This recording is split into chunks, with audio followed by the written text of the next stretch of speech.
Hello everybody, my name is Tim Weisker from RWTH Aachen University, and it's my pleasure to present this work on confounding factors influencing the simulator sickness questionnaire.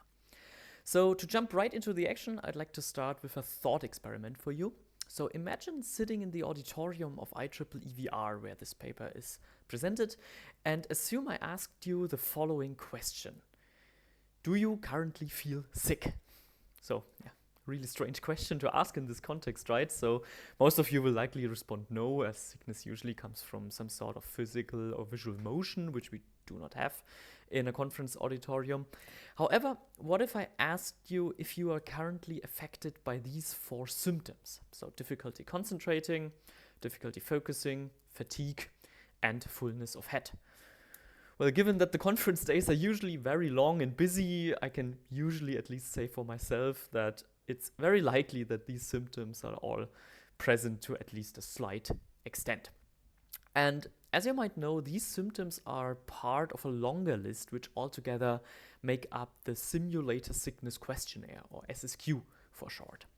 So it was originally developed by Kennedy and colleagues in 1993 already, and it has been increasingly adopted as a standard tool for quantifying sickness in the VR community. And it's really easy to administer. You just get a rating for all those 16 symptoms, and then you can compute a single total score representing a user's overall level of sickness. There are also 3 subscores: nausea, oculomotor disturbance, and disorientation, so you can get a better impression of how your users feel. So in the example from before, where we assume a rating of slight on the 4 symptoms that I mentioned, you can see that slight will translate to a score of 1. These scores are all added up. Some symptoms are even weighted twice, and the total sum is then multiplied by a factor of 3.74. So altogether, this then gives you a total sickness score of 22.44 from just sitting in an auditorium listening to talks, which is, in all honesty, very surprising and surprisingly high when we look at the VR literature. So here are just 4 of many examples of papers that have used the Simulator Sickness Questionnaire, but you can already see that the score of 22 is already shockingly close to the results of these VR studies. So there are several intervals where this score is just simply contained. So we might ask the question, if 4 slight symptoms after listening to conference talks can already get us into the range of VR studies, we really have to ask ourselves what we actually measure with the SSQ. So is a high score after a study due to the VR system, or simply because the participant attended something like a lecture or a presentation prior to the experiment? And after thinking about this for a little, I sort of became worried about my students. So I decided to investigate how bad my students actually feel after having to sit through one of my lectures. So I took our course called Advanced Topics of Virtual Reality and selected 3 individual lectures from 2023 to 2025, after which I gave students the SSQ as part of the regular teaching evaluation form. So they had not heard about the SSQ at that point, so I later debriefed them in a dedicated lecture on cyber sickness and showed them their results. But for today, we will look at all these 3 years together as one single result graph. So let's have a look at this now. So this is where a box plot is about to appear. I just want to highlight that the score of 20 here is what was originally defined as a bad simulator in the 1990s. And, well, here are the results of my students. So we have a mean value of 47.23. We can see that approximately 25% of the responses are above 60, which is already 3 times a bad simulator, and the maximum score reaches up to almost 140. And guess what? The top 4 symptoms that the student mentioned are the ones that I presented to you at the very beginning of my talk. So they clearly had difficulties concentrating, difficulties focusing, fatigue, and fullness of head.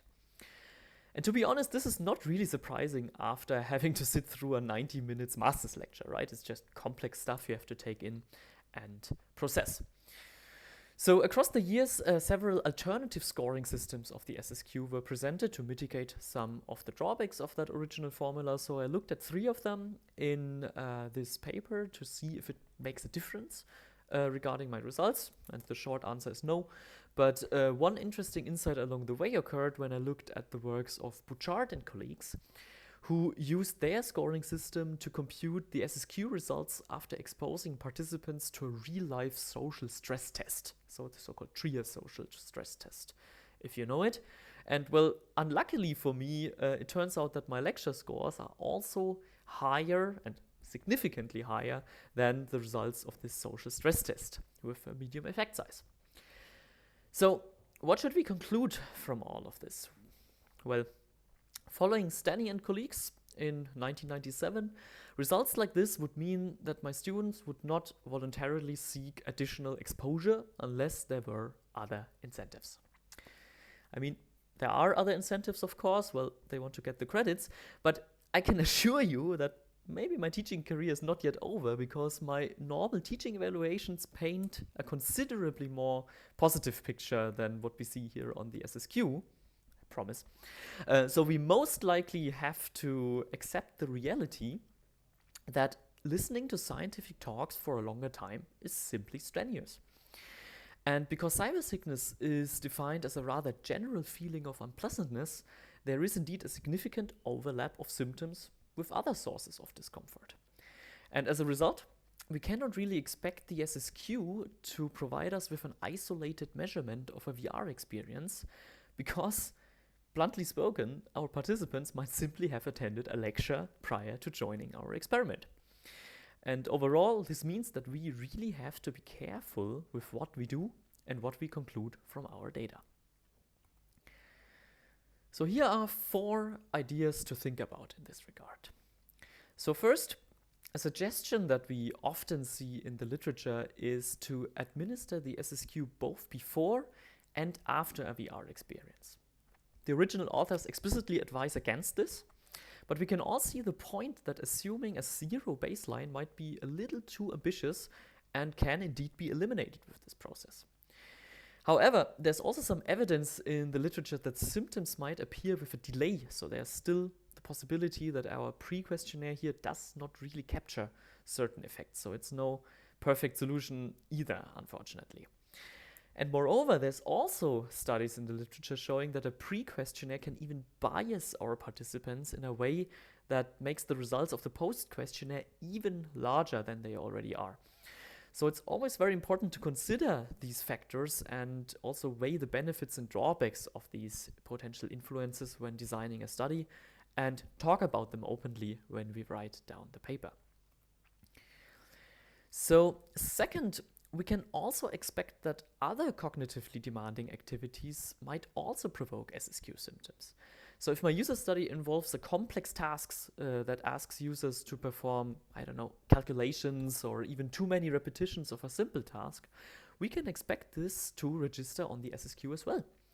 So it might be prudent to keep our user studies as concise as possible, and even if it's possible, to perform baseline measurements of a certain task in the real world to better understand later on if a high SSQ result is due to VR or maybe the task in general.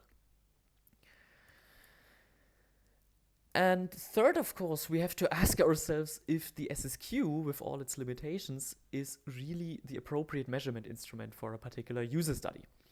So this is always a case-by-case decision. The SSQ is not just bad, but it could be fruitful to, for example, at least think about directly asking participants for their level of sickness as part of a single question. So there's stuff like the fast motion sickness scale, for example. We could also measure their postural instability, which has been identified as a predictor of sickness, or we could even capture physiological factors. And finally, of course, while we can make fun of the SSQ and its scoring system, I cannot deny the fact that my students experienced several symptoms during my lecture that we typically want to avoid when designing VR systems. And thinking about how many lectures students have to complete to get their degree, I really believe that we can all take a moment and reconsider whether this conventional teaching format of 90-minute presentations is really the way forward.